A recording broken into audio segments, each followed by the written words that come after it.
कंकड़ चुनी चुनी महल बनवली, लोग कहे घर मेरा एरा।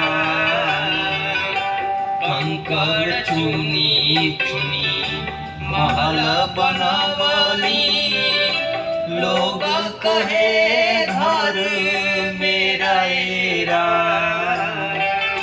ना घर मेरा ना घर तेरा, ना घर मेरा ना घर तेरा।